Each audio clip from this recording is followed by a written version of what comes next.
یہ تو آیت نمبر 66 میں جو اللہ تعالیٰ نے نبی صلی اللہ علیہ وآلہ وسلم کو ذمہ داری سونپنے کے متعلق بات کی ہے کہ اگر آپ نے ایسا نہ کیا، یعنی اللہ کے پیغام کو نہ پہنچایا جو آپ صلی اللہ علیہ وآلہ وسلم پر اللہ تعالیٰ کی طرف سے نازل کیا گیا، یقیناً نبی صلی اللہ علیہ وآلہ وسلم نے پیغام پہنچایا اور بہت اچھے طریقے سے پہنچایا، اور اللہ تعالیٰ کے پیغام کو عام کرنے کے لیے انہیں دنیا جہان کی مخالفتیں مول لینی پڑی، انہیں اپنی جان تک کے لالے پڑے ہوئے ہوتے تھے، لیکن وہ کبھی بھی اللہ کا پیغام پہنچانے سے نہیں رکے۔ معجزاتی طور پہ اللہ تعالیٰ ان کی مدد فرماتے تھے اور ان کی جان بھی بخش دی جاتی تھی۔ بہت سارے دشمنوں نے ان کے لیے ان کی ہلاکتوں کے سامان کیے ہوتے تھے، لیکن اللہ تعالیٰ کی مدد سے وہ تمام تدابیر ان کی ناکام ہو جاتی تھیں اور وہ نیست و نابود ہو جاتے تھے۔ اس سے ہمیں بھی یہ سبق ملتا ہے کہ اللہ کی راہ میں جب ہم کوئی بھی کام کریں اللہ کی خوشنودی کے لیے، تو ہمیں اللہ تعالیٰ کی مدد حاصل کرنی چاہیے۔ اللہ تعالیٰ اپنے بندوں کا ساتھ ضرور دیتے ہیں اور ان کی مدد ضرور کرتے ہیں، کیونکہ جب بندہ اللہ کے راستے پر چلتا ہے تو اللہ تعالیٰ غیبی طریقے سے اس کی مدد کرتے ہیں۔ ہمیں بھی اللہ تعالیٰ کا پیغام قرآن کی صورت میں جو موجود ہے اس پر عمل بھی کرنا چاہیے، اس کا فہم بھی حاصل کرنا چاہیے اور اسے دوسروں تک بھی پہنچانا چاہیے۔ بے شک اللہ نہیں ہدایت دیتا کافر قوم کو زبردستی، یعنی جو اللہ تعالیٰ اور یہ بھی آگے اس آیت میں اس سے اوپر یہ بھی ہے، اللہ آپ کو محفوظ رکھے گا لوگوں کی شر سے، یعنی جو لوگوں نے آپ کے لیے پلاننگز کی تھی اللہ تعالیٰ ان سب کو کامیاب نہیں ہونے دیں گے۔ اور بے شک اللہ نہیں ہدایت دیتا کافر قوم کو زبردستی، یعنی جو اللہ تعالیٰ سے ہدایت لینا چاہیں گے اللہ تعالیٰ انہی کو ہدایت دیں گے، زبردستی اللہ تعالیٰ کسی پر ہدایت نہیں ٹھونس سکتے۔ ہدایت کے لیے ضروری ہے کہ انسان دل سے اس چیز کا متلاشی ہو۔ اگلی آیت نمبر 68، آپ کہہ دیں کہ اہل کتاب تم نہیں ہو کسی چیز دین پر،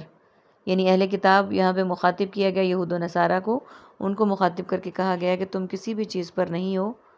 یعنی دین کے معاملے میں بات کی گئی ہے، یہاں تک کہ قائم نہ رکھو تورات اور انجیل کو،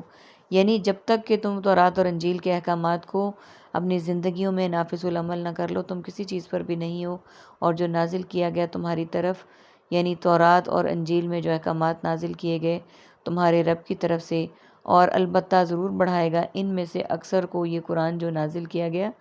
یعنی جو لوگ قرآن کے نازل ہونے پر، اس کے نزول پر ایمان لاتے ہیں اور اس کے احکامات کو مانتے ہیں، تو اللہ تعالیٰ ان کو ضرور بڑھائے گا، کس میں؟ دین میں، دنیا میں، آخرت میں، یعنی جو دین پہ کام کرنے والا ہے، جو قرآن کے فہم کو عام کرنے والا ہے، امر بالمعروف و نہی عن المنکر کی تعلیمات دینے والا ہے، اس کے متعلق کہا گیا ہے کہ اللہ تعالیٰ اسے ان لوگوں کے متعلق جو ان احکامات کو بجا لاتے ہیں کہ اللہ تعالیٰ ضرور ان کو بڑھائے گا جن پر قرآن نازل کیا گیا ہے۔ آپ کی طرف اور آپ کے رب کی طرف سے سرکشی اور کفر میں پس تو افسوس نہ کر کافر قوم پر،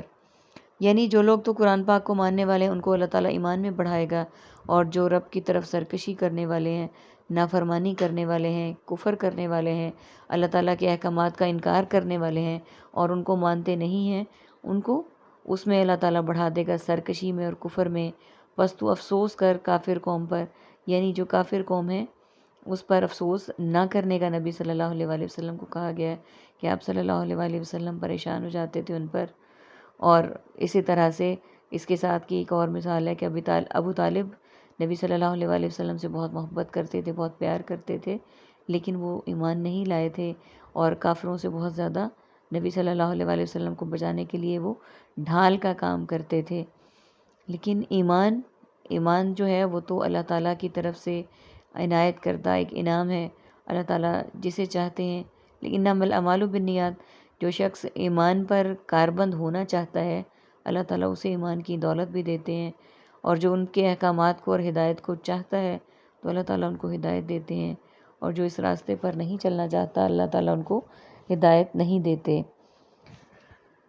یہاں پہ ایک اور بات قابل ذکر ہے کہ اللہ تعالیٰ نے قرآن پاک سے پہلے تورات اور انجیل کو نازل کیا، اس میں بھی اللہ تعالیٰ کے احکامات بھیجے گئے ان اقوام پر، لیکن اور اس میں بھی ذکر تھا نبی اکرم صلی اللہ علیہ وآلہ وسلم کے آنے کا اور قرآن پاک کی تعلیمات کا، لیکن ان لوگوں نے ان احکامات میں اپنے مرضی کے مطابق تبدیلیاں کی، وہ جہاں چاہتے تھے ایمان لے آتے تھے اور جسے چاہتے تھے چھوڑ دیتے تھے اور اپنی مرضی کے مطابق تحریفات کرتے تھے۔ قرآن پاک اللہ تعالیٰ کا آخری کلام ہے، اس کی حفاظت کا ذمہ اللہ تعالیٰ نے اپنے ذمے لیے ہے۔ اِنَّا نَحْنُ نَزَّلْنَا الذِّکْرَ وَإِنَّا لَهُ لَحَافِظُونَ، بلا شبہ اس ذکر کو ہم ہی نازل کرنے والے ہیں اور ہم ہی اس کی حفاظت کرنے والے ہیں۔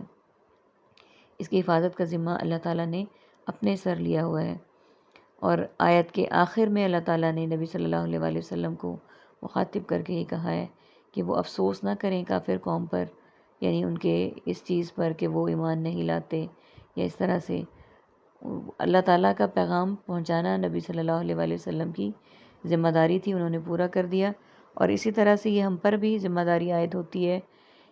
امت محمدیہ ہونے کے ناطے کہ ہم اللہ کے پیغام کو عام کریں، قرآن کے پیغام کو عام کریں، اور جس حد تک ہو سکے اس پر عمل پیرا ہوں اور دوسروں کو بھی تعلیمات دیں۔ اور ہمارا یہ سلسلہ بھی اسی سلسلے کی کاوش ہے۔